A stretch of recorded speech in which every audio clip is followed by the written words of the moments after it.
On today's video, we're going to answer two simple questions. Should you get Tamaris and should you get Edward of Woodstock? Is it worth its expertism? Is it not worth expertism? All those topics and everything that has to do with both of these commanders in this video and much more regarding the Archer meta, whether or not these commanders are useful long-term, what type of player is going to want to have these, and all that good stuff. So sit back, don't forget to slap a like on the video, and let's go.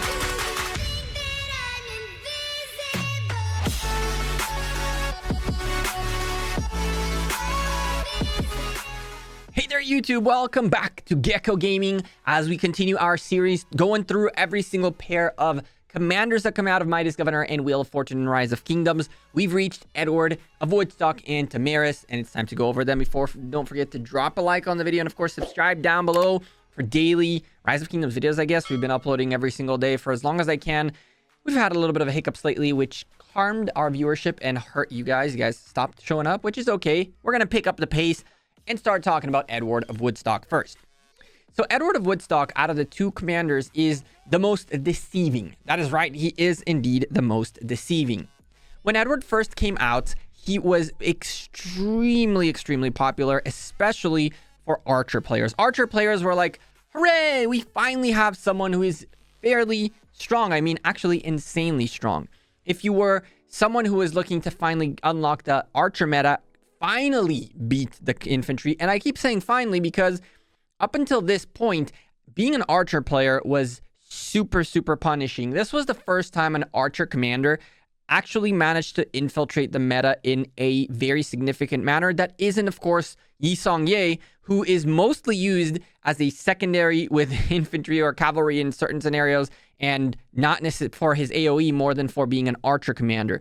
But the reason Edward was so popular when he first came out, or was so sought after for those who were looking to follow archers, was this first skill right here. He was the first commander to have broken the 2,500 direct damage factor on a skill, which is actually mind-blowingly bonkers.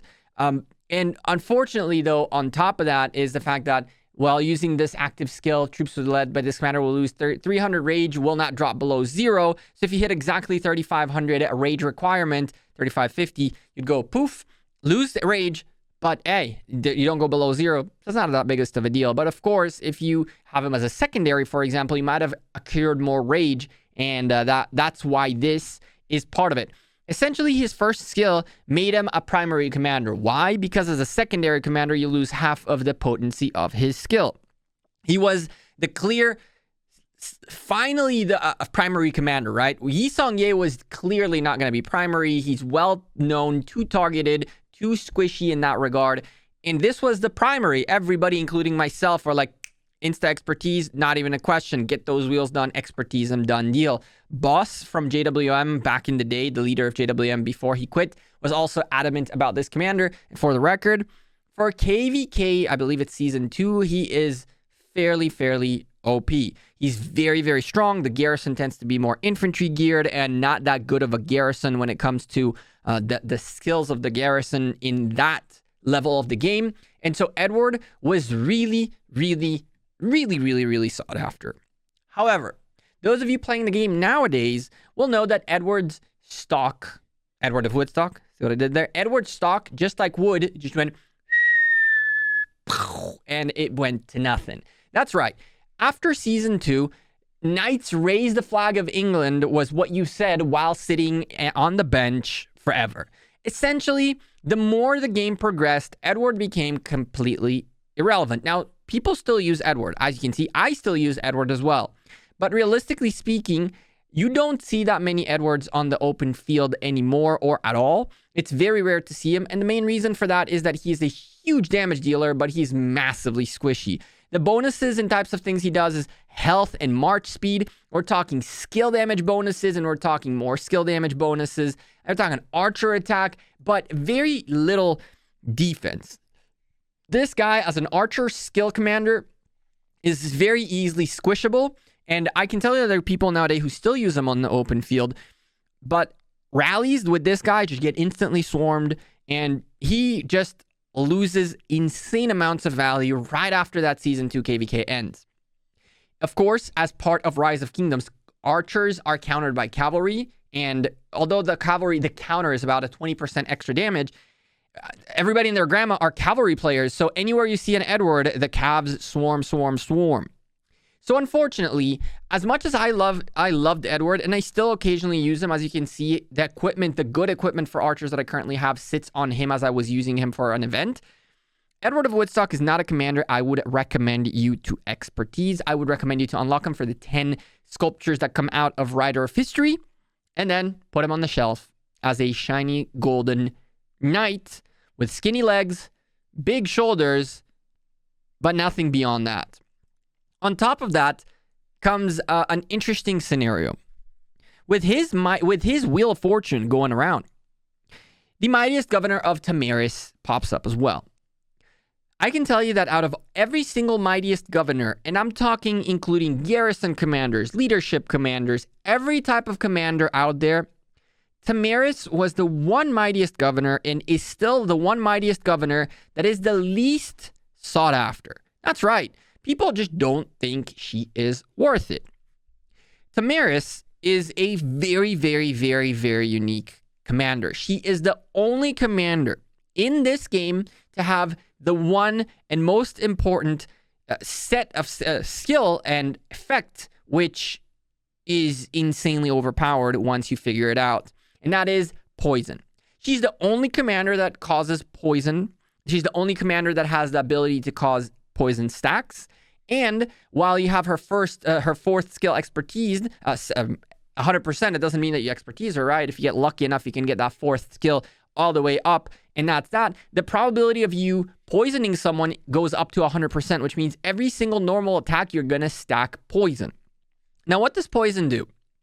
Poison essentially allows you to, well, go read through this. First of all, her first skill deals a direct damage factor of 1,000, which is very, very good. If target's already poisoned, it removes all the poison. So you got to remember that it removes and it inflicts poison damage of 40 poison factor 40 times the stack. So if you have like a 15 stack, which is the max, you're going to deal an extra 600 damage. If the target has more than 10 stacks, which is what I was just saying, you're going to go up to 80. So it can go up to 360. And if not, you're going to go up all the way to 1200 damage factor plus the direct damage factor, which is actually nutty. She can cause stupid amounts of damage. These are just crazy. Now you want to know what the poison does. When normal attacks of troops led by this commander have a 100% chance to stack poison on the target, stacking up to 15 times. Stacks last 5 seconds, but the timer refreshes every time stack is added. So every time you hit, it'll refresh the timer, and that's that. For each stack, the target takes an extra 3% skill damage. So you can stack up to 15%, up to 15, which is 45%. At that point, you do this, which will do 1,000 plus 45%. So we're talking 1450, right? And there's more.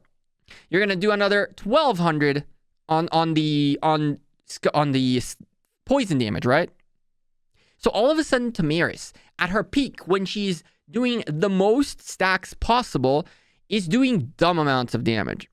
But the thing that you should know is that as long as she's poisoned, anyone else's skills also are affected by this. So if you poison someone and a Genghis Khan comes by and uses their active skill and somehow lands another 30% chance to do it again, plus this, you can literally get a Genghis Khan to do 3 times the damage he usually does, because he's going to do the first skill and then he's going to get lucky enough to proc it again.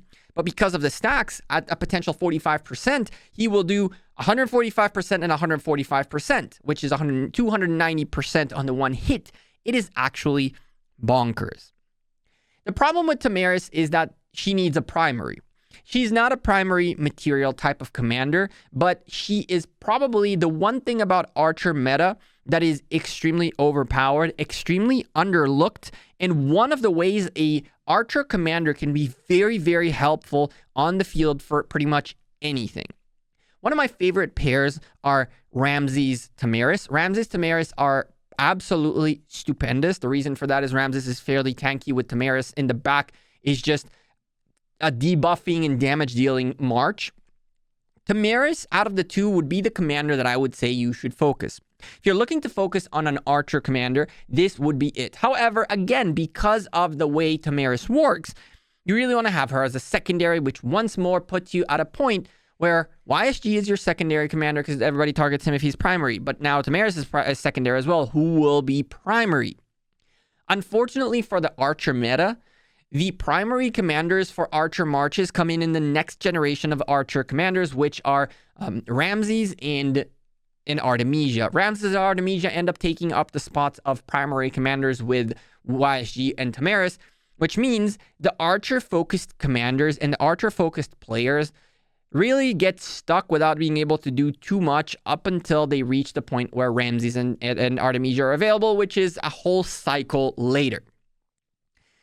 Unfortunately, there is no way out of this. I would say that you could definitely use any other primary commander. You can go with El Cid as a primary. You can go with Hermann as a primary with Tamaris and YSG. You can also, of course, decide to get Edward. And then Edward Tamaris is actually probably one of the biggest damage dealing pair in the game. Can you imagine doing 2,000 plus damage on here and another 2,500 plus 45%? So we're talking, what, about 37, 38. These two commanders alone do like 7,000 plus damage factor, 6,000 damage factor, give or take, every time they proc a skill.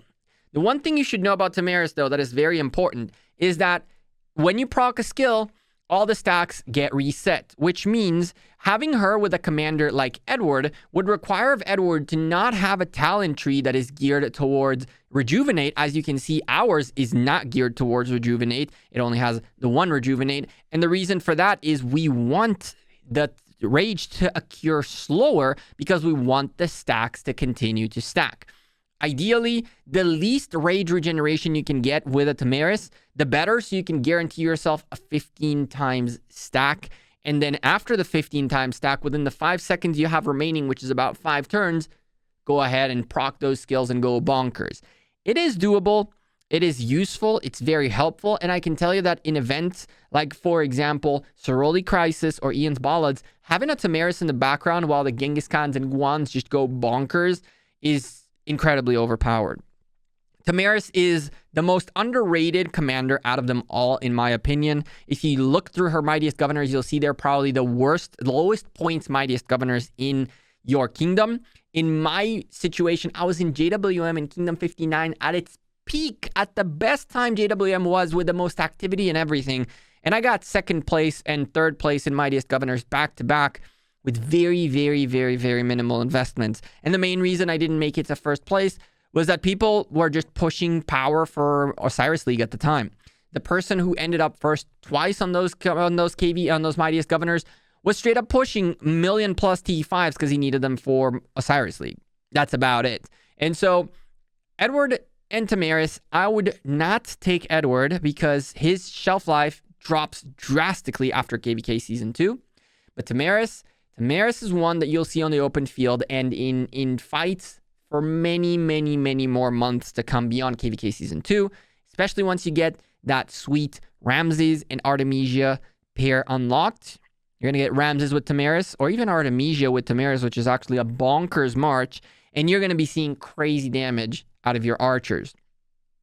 For now, I'm Gecko. I'm out of here. I appreciate it. If you dropped a like on this video, subscribe down below, and let me know as well in the comments. What do you think? Who did you get? I ended up getting both. Do I regret getting Edward?